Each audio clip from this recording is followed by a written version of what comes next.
Now you're ready to release your neck. This is one of the most victimized regions of the body, and it's loaded with stuck stress. So let's begin with the neck turn assess. You can always spend time doing the full rest assess like you've learned by assessing all of the common imbalances, but let's assess your ability to turn your head before we release your neck. Lie on your back with your palms faced up and your arms and legs extended, and let's try a neck turn assess. Slowly, I want you to turn your head right and left. Now notice how I'm just allowing my ears to get heavy on either side. I'm not lifting my head. I don't want you to hear your hair scratching against the floor.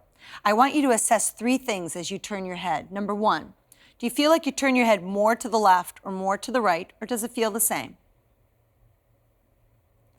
The second thing I want you to notice is when you get your head to the end range on either side, do you feel pain in your neck just to turn your head in this relaxed position? And the third thing I want you to notice is, do your shoulders feel like they move around as you turn your head? Ideally, the shoulders can stay relaxed for your head to create that gentle turn.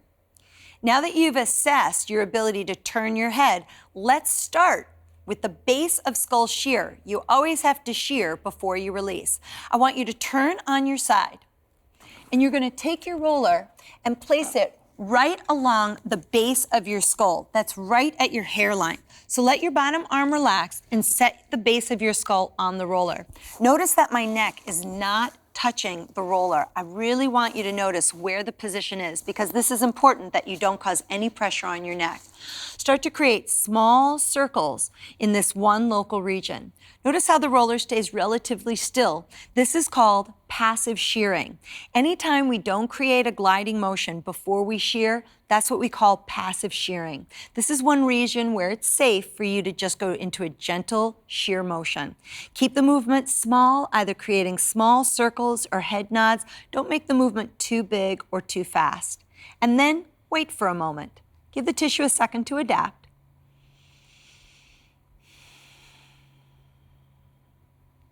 And now let's find another area by just changing our gaze. Look more up at the ceiling, draw your top shoulder back, and even open up your hip so that your back and your neck are completely relaxed. A little further back on the base of your skull, I want you to create the shearing motion.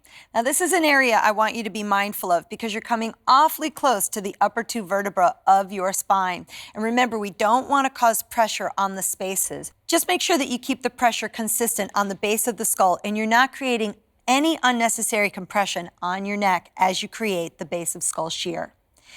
Wait here for a moment and take a nice focused breath.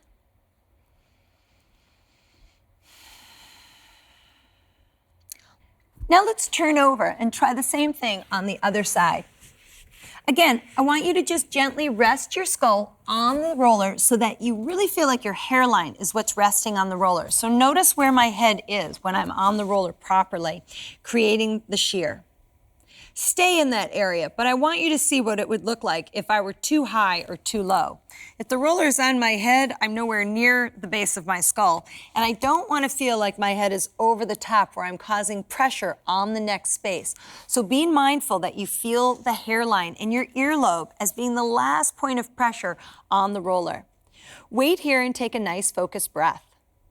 Then again, change your gaze. Just look more up at the ceiling. Drop your shoulder back and open the hip up a little bit. Same thing, a little further back on the base of the skull, create that same slow compression.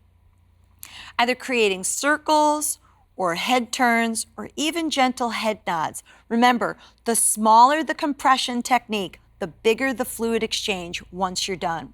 Take your time here. Take a nice focused breath and just wait. Now let's try the neck decompress. Let's stay right where we are and just turn on our side. Once you're here, I want you to take the roller and keep it on the base of your skull. And let's just try a little base of skull shear on the middle of the base of the skull. Keep your nose a little lifted so that the roller stays on the base of your skull and doesn't slip into the next space. And in the middle of the base of the skull, I want you to create slow, controlled figure 8 motions. Now listen, if the roller feels like it's slipping out from underneath your head while you're doing this move, it's because you're not keeping your pressure consistent on the base of the skull on the top of the roller. So just reset the roller if it feels like it's moving and try to create a more focal compression technique so that the roller doesn't move at all. And then wait. Okay, now we want to release. So this is the decompression technique. It's subtle and small, so be mindful how big the movement is.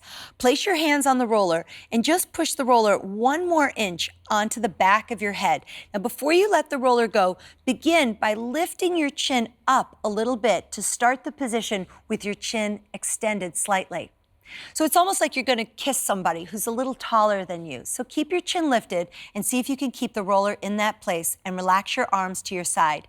Take a focused breath and on an exhale, subtly nod your nose down. Take a focused breath, keep your pressure constant, and then on your exhale, lift the nose back up again. Take another focused breath and again, nod your nose down. And then take a focused breath and lift back up. I want you to do that 2 more times. Make sure that your movements aren't fast or big. Make sure that your shoulders aren't moving around as you do this. Remember, it's differentiation here as well. It's a subtle motion with your head, just a subtle nod to draw the fluids down the body. 1 more time. Look up, take a focused breath. Nod down, take a focused breath. Let's try that 1 more time. Look up, take a focused breath. And then nod down and take a focused breath. Let's reassess. Take the roller away from your head, lie flat on your back with your palms faced up and your arms and legs extended. Now, notice if your neck curve actually feels bigger or you're really feeling the lift of the upper part of your neck. That is what it feels like when your neck is open and full of new hydration. So really gain a sense of what it feels like when you've restored some fluid. But now let's see if that new fluid is helping you to turn your head. Slowly try the neck turn reassess, turning your head to the left and to the right. Notice if now you can turn your head further, or if you've decreased pain, or if your shoulders stay still as you turn your head. If you're noticing these changes, congratulations, you've just released a lot of stuck stress that's been living in your neck, and that could be causing you a lot of neck and shoulder pain. Take a focused breath and scan the rest of your body.